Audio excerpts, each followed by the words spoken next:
She humiliated him in the divorce. But his genius revenge put her behind bars for 15 years. All right, Reddit.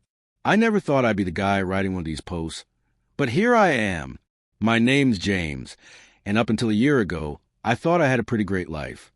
Married to a beautiful woman, steady job, nice house, the whole package.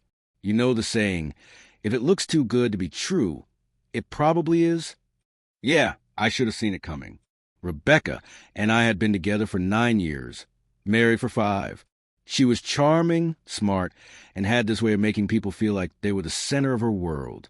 I was a scientist, not the rich type, but I had a stable career, and I wasn't exactly struggling either. We had a comfortable life. I thought we were happy. Then, one day, everything changed. I came home early from work.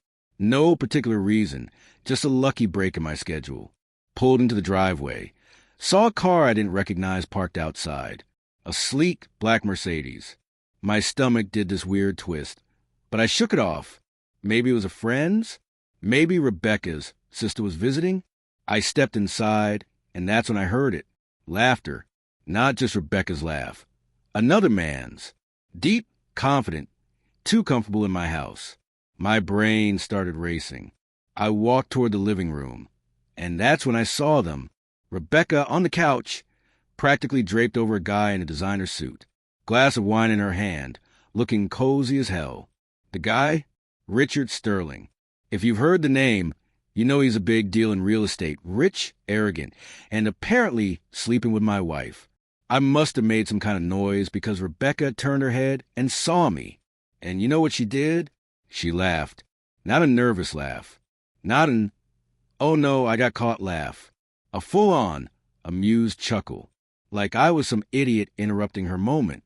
Oh, honey, she said, shaking her head like I was a child who didn't understand something obvious. You're home early.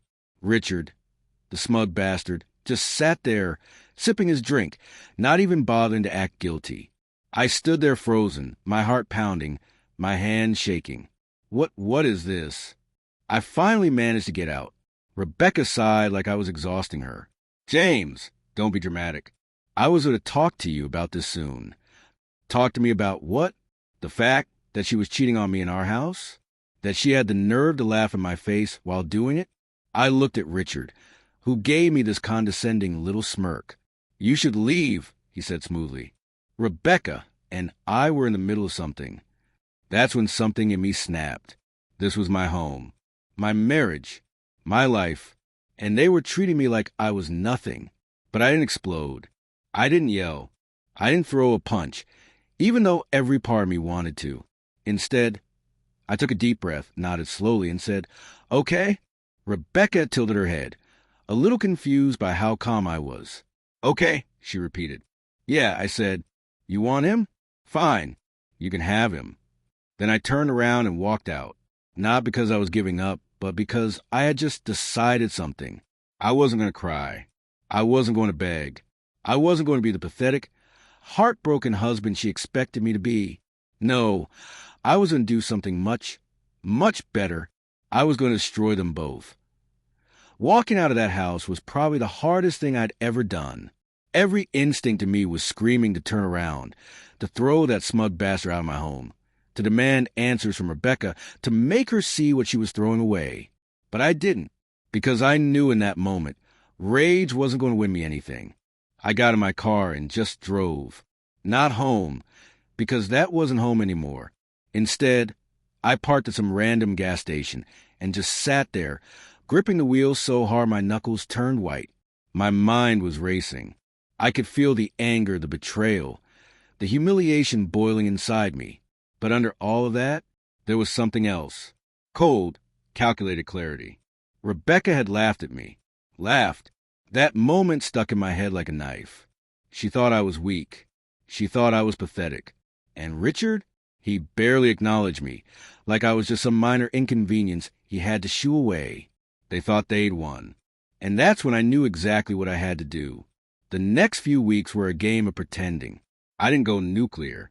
I didn't trash the house. I didn't tell all our friends. I didn't even file for divorce right away.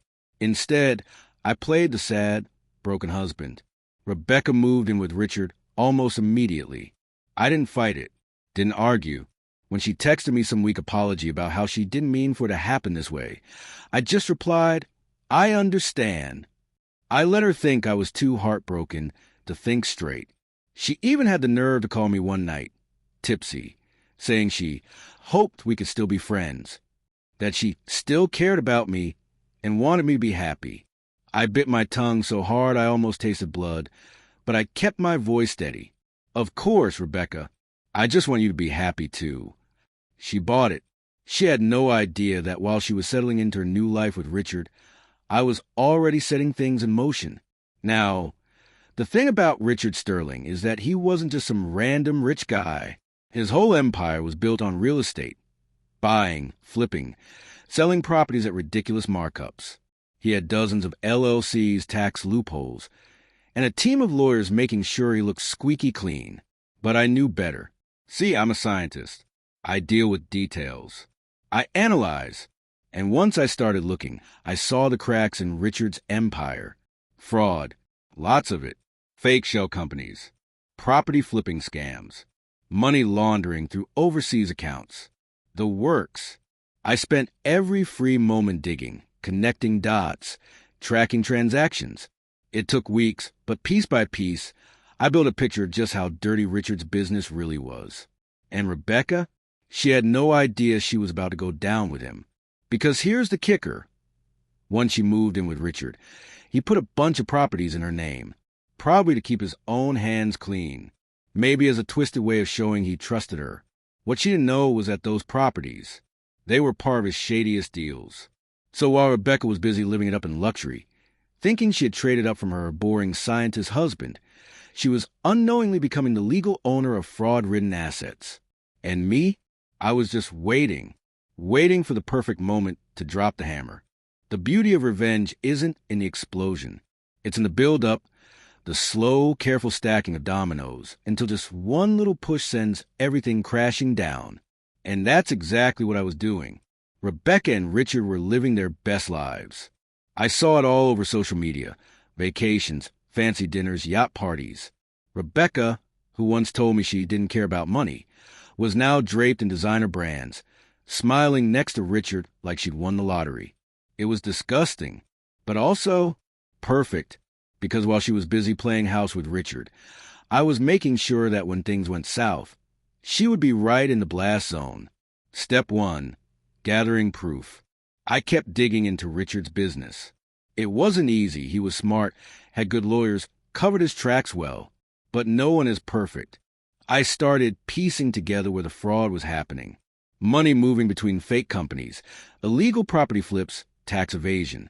The guy had his hands in so many dirty deals that once I knew what to look for, the whole thing unraveled. And Rebecca? Her name was popping up everywhere. Richard had registered companies under her name. He had put properties in her name that were involved in fraudulent transactions. In the eyes of the law, she wasn't just his girlfriend. She was his business partner. I wasn't sure if she even realized it. And honestly, I didn't care. Step 2, making myself disappear. The last thing I needed was for Rebecca or Richard to get suspicious. So I stayed quiet. I played the pathetic ex-husband role to perfection. When mutual friends reached out, I told them I was taking time to heal. I even let some people think I was struggling financially after the divorce. Let them believe I was weak. Let them underestimate me. Meanwhile, behind the scenes, I finalized a confidential business deal with my company's board. They offered me a huge research contract, which meant I was set financially no matter what happened. Rebecca had no idea. I hired a private investigator, someone who specialized in white-collar crime. He helped me compile a report so airtight that no lawyer could poke holes in it. I started working with a journalist who had been trying to take down corrupt real estate moguls. He was hungry for a big story. I had one gift wrap for him. And then I waited. I waited for the perfect moment. Step 3, dropping the hammer. It all came to a head when Richard and Rebecca announced their engagement. I saw it on Instagram first. A big, flashy post of Rebecca showing off a ridiculous diamond ring, captioned, Sometimes life gives you exactly what you deserve. Ring red heart. Oh, Rebecca, you have no idea. I had been holding back, making sure everything was lined up just right. But when I saw that post, I decided it was time. I sent everything. The full fraud report to the IRS and the FBI, a neatly organized folder of evidence to Richard's biggest investors, the entire investigative report to the journalist who had been dying to expose a real estate scandal. And then I sat back and watched the fire start. The fallout begins. It took about a week for things to go to hell. The first sign was when Richard's company stock started crashing. Investors were pulling out fast. I saw headlines like, "Chart decreasing Sterling Properties under federal investigation for fraud. Police garlight insider whistleblower leaks shocking financial crimes." Then came the FBI raid. Rebecca probably thought she was coming home to another night of luxury. Instead, she came home to federal agents tearing through Richard's house. And here's the best part. Richard had already skipped town. That's right. The man she left me for, the one she laughed in my face over, the one she thought was her upgrade. As soon as the feds came knocking, he ran and left Rebecca holding the bag. She was named in the indictment. Her name was on too many fraudulent documents, too many shady transactions. She might not have been a mastermind, but in the eyes of the law, she was an accomplice. The last time I saw Rebecca was on the news. She wasn't wearing designer anymore. She wasn't sipping expensive wine. She wasn't laughing. She was in handcuffs, being led into a federal courthouse. 15 years. That's what she got. Richard? Still missing. Last I heard, he's somewhere in South America, hiding from both the law and the people he scammed. As for me, I walked away clean, financially secure, free. And the best part? I never had to raise my voice. Never had to beg for justice. Never had to get my hands dirty. I just let them destroy themselves. Game over. I wish I could tell you that I felt nothing when I saw Rebecca in handcuffs on the news. That I was completely indifferent, just a man sipping his coffee, watching justice be served. But the truth? I enjoyed every second of it. I rewound the clip at least 10 times. There she was, the woman who had laughed in my face, now looking like a deer in the headlights as federal agents escorted her into court. No fancy clothes, no expensive jewelry, no smug attitude. Just fear. It was beautiful. Step 1, the last laugh. After everything went public, my phone blew up. Friends, old colleagues, even people I hadn't talked to in years, suddenly wanted the inside scoop.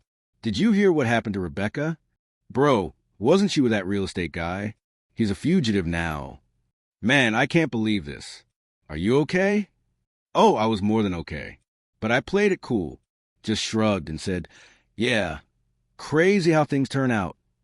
Inside, I was celebrating. Rebecca's engagement to Richard was dead on arrival. The lavish life she thought she secured, gone. Instead of walking down the aisle, she was walking into a courtroom. And me? I was untouchable. The divorce had been finalized months ago. No shared assets. No financial ties. No loose ends. I had cut her out of my life cleanly, just like a tumor. Rebecca had no idea that I was the one who had orchestrated the whole thing. And that was the best part. Step 2, Richard's karma. Richard Sterling, the man who had smugly told me to leave my own home. The guy who flaunted his wealth, who looked down on me like I was nothing. Now, he was on the FBI's most wanted list. Turns out, when the heat turned up, Richard ran like a coward, left the country, vanished into thin air. I kept up with the updates, watching as more and more dirt came out. Hundreds of millions in fraudulent transactions, illegal property scams in multiple states, connections to offshore accounts and shady foreign investments. The government froze his assets. His investors sued him.